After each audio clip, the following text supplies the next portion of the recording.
Mission successful.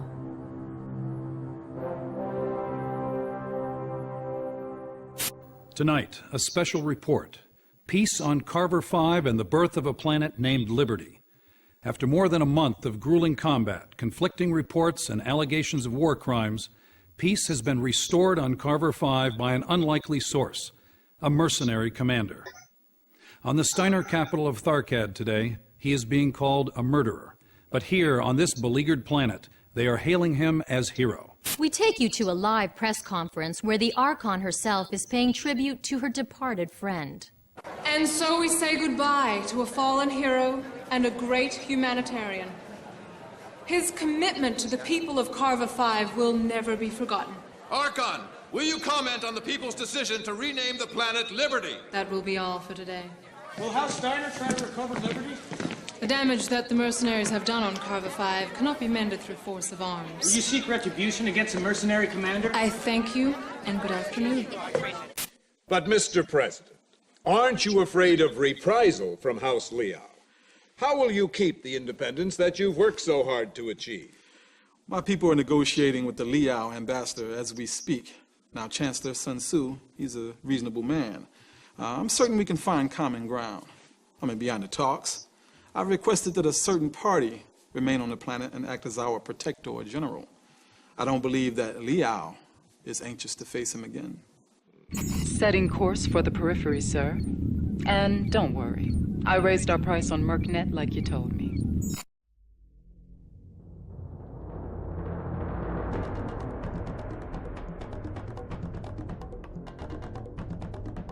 And I guess that was Mechcommander 2.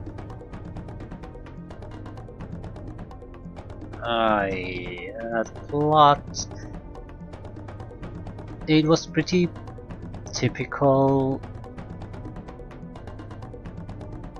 as far as a few early campaigns go. You do your typical mercenary work and try to play all sides. That's what you are, that's a mercenary job.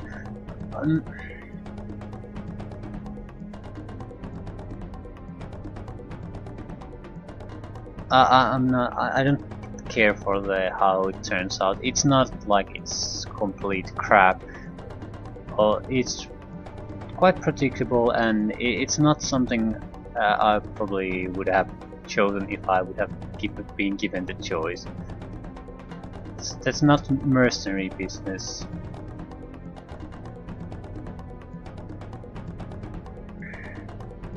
The game itself is sort of well, naturally I can't help it but compare it to Mechcommander. It's the continuation of the same game. I don't like the looks of this game as much, but it's not like it's something god awful and terrible. It's just how games look at one time. But that's a secondary concern. I think I talked about... Can I fucking skip this? This isn't going anywhere. Yeah, I think I talked about the...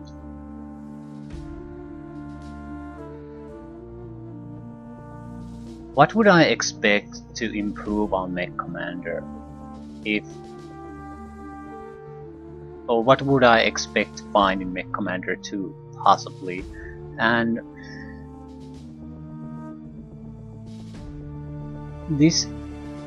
there has been some proper improvements. I would call improvements in especially the mech fitting system and how it's represented, and how the pilots can be given specialty. So, but that's pretty much it. So, and that's not a lot. If you make an entire new game out of your existing game, and you write up a list of the problems or things you might want to develop further, if that's all you came up with, that's pretty sad.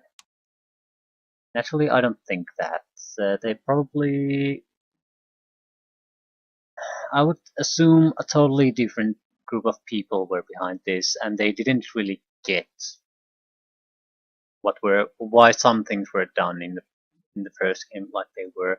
So they tried to maybe make it sort of copy what the other team did and then make it maybe more accessible to casual players. Sort of try to minimize some of the management jobs around the combat and focus more what's happening in the combat, but not really dumbing it down, because especially with the fitting system, it is much more, well, not much more, but it's more complex.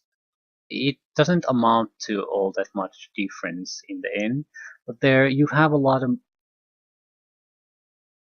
more options than you had with the first game, especially with the armors and heat sinks. So and their mix having natural amounts of heat sinks and armor, and speed. So there's a lot more variety and some limitations. Certain mechs simply can't, even if they have the same tonnage, can't be made functioning like other mechs in the same tonnage group. In the Mechcommander, I don't recall it mattering really at all. What matters is was it the armor, weapon, or jump variant of the mech? And here it's a much more, I think, interesting system or way to handle the mech customization. So there are certainly improvements on this, but the actual game, at times it reaches this same level as Mechcommander 1, but for the most part I feel it's fairly easy. And I guess I could just up the difficulty level, but that changes the game. That makes your weapons do less damage. That's not what type of difficulty I'm really trying to go after, but difficulty in reaching your objectives. Having challenging fights, I like that, but the only way I don't really want that to be achieved is making your own weapons pea shooters or making the enemy tank like insane amounts of damage. That's not really difficulty. That doesn't really. It's a difficulty, but it doesn't increase my enjoyment of the game. It makes it much more tedious. It makes my mechs, my superior weapons of destruction, feel like they're little toys. They have pea shooters that can barely scratch the enemy, so that's not the kind of difficulty I'm looking for.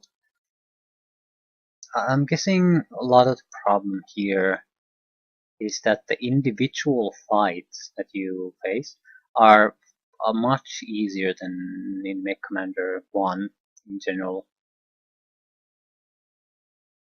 Or at least they don't reach the heights of the difficulty that they can reach in Mechcommander 1. They're very nicely portioned to the tonnage you have in the mission, so you'll always be able to deal with them without really trying. And once you get the sharpshooter or whatever that specialty was called, then all difficulty was removed from the game right then and there. So I don't know. I don't feel like playing Mechcommander 2 again immediately in some kind of different ways, although I would like to test the sharpshooter. So solo, play a Mechcommander 2 game through with a single character, see how that works. But it's not because I want to play the game so much. It's more of an out of interest is how hard would it be to play like that? In a game that was clearly designed to use as varying specialties and different levels, sizes of groups, it's clearly not meant to play that way. But because of how stupid the computer can be, the AI, and how broken the specialty system can be, I think that's doable. I'll probably give it a go, but I don't know. I'd say this game is average.